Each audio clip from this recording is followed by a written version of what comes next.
Hi, I'm Tony Cooper and welcome to Dev Diary number 4 for Time Scavengers. Now technically last month's was number 4, but I'm not counting it as it was a bit rushed and I was on holiday for 2 weeks anyway, so this is the first proper one since then. Anyhow, this month I'll be working on an interaction playground, some rep blockouts and test lighting and fog. So let's begin with the interaction playground. This is something I recommend anyone making a game does as early as possible.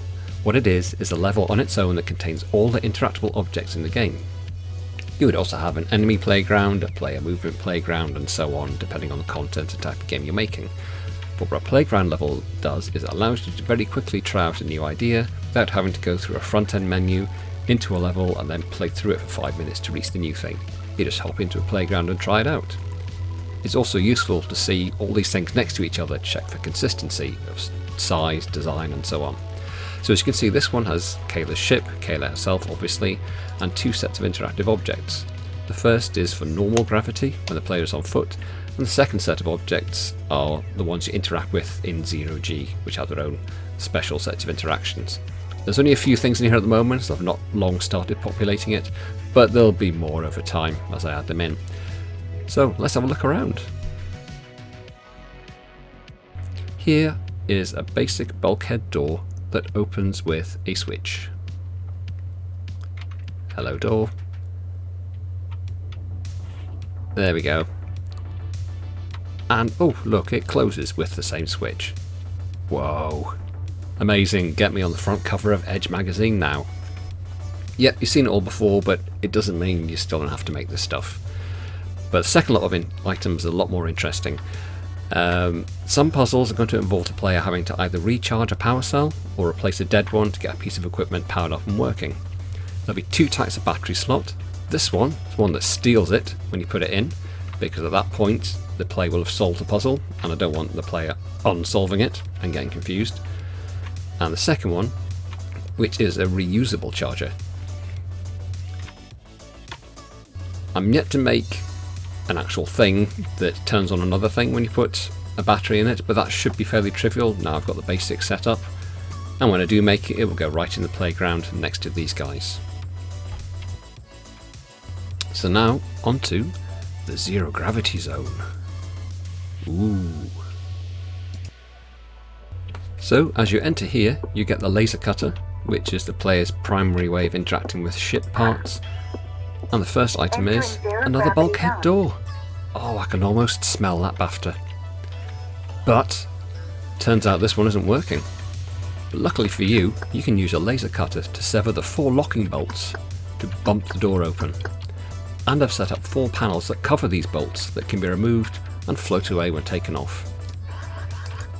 Obviously these are all placeholder objects. I'm going to remodel these parts of the door to have recesses where you can see the bolts inside, and either make or choose a proper covering panel for them that looks a bit better, but for the purposes of a prototype this is all you need. And as you can see, when all 4 bolts are cut, the door is released and then jumps open.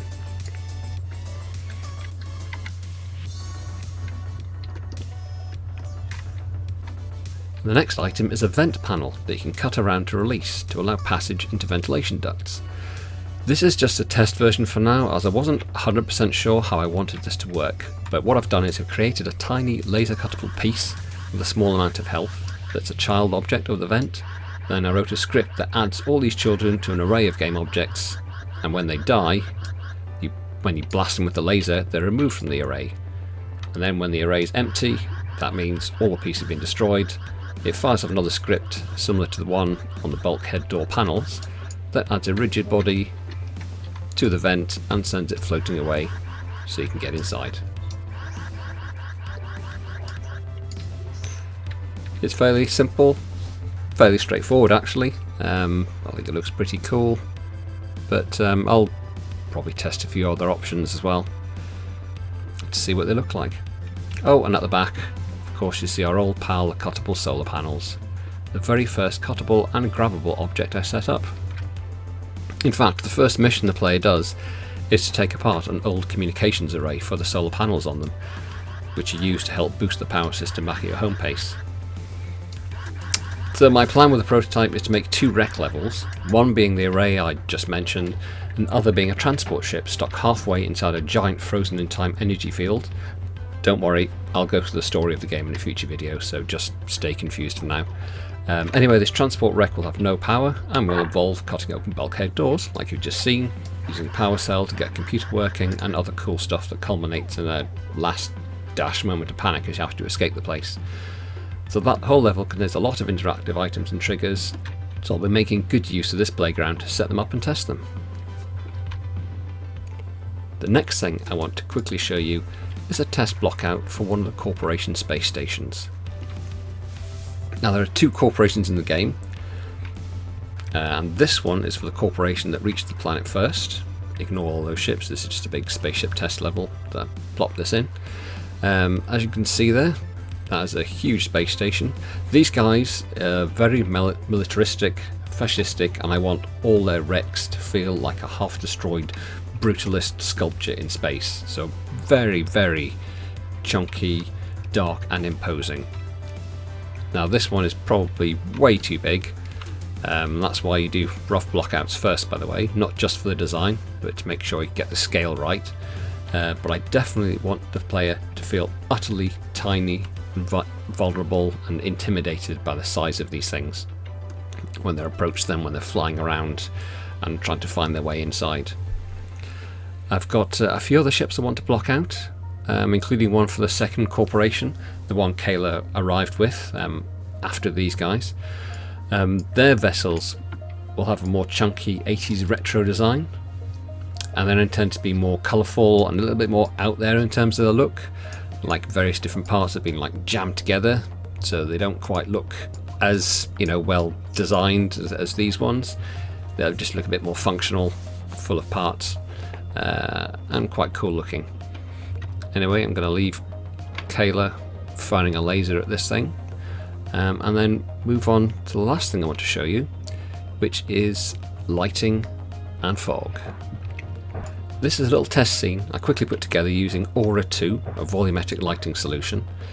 Yes, I know we're in space, but I'm taking some artistic license and a narrative get-out clause. Anyway, I've only just started experimenting with this stuff, and as you can see, there are some ghosting issues that I'm trying to sort out around the player and the edge of the screen, but I just wanted to quickly see what results I could get, and it's pretty cool. This one's a test of a localized space inside a tunnel. Outside of this uses a different lighting effect entirely. I'm going to experiment more, maybe try some other lighting solutions, but this is more of a back burner task when I have the time. So my next tasks are to keep adding stuff to that interaction playground, and I'll upload videos of anything cool I make.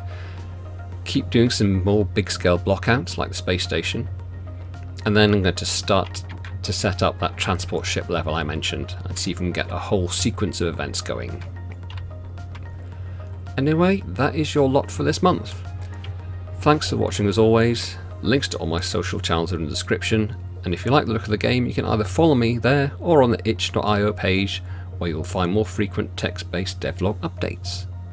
Bye for now.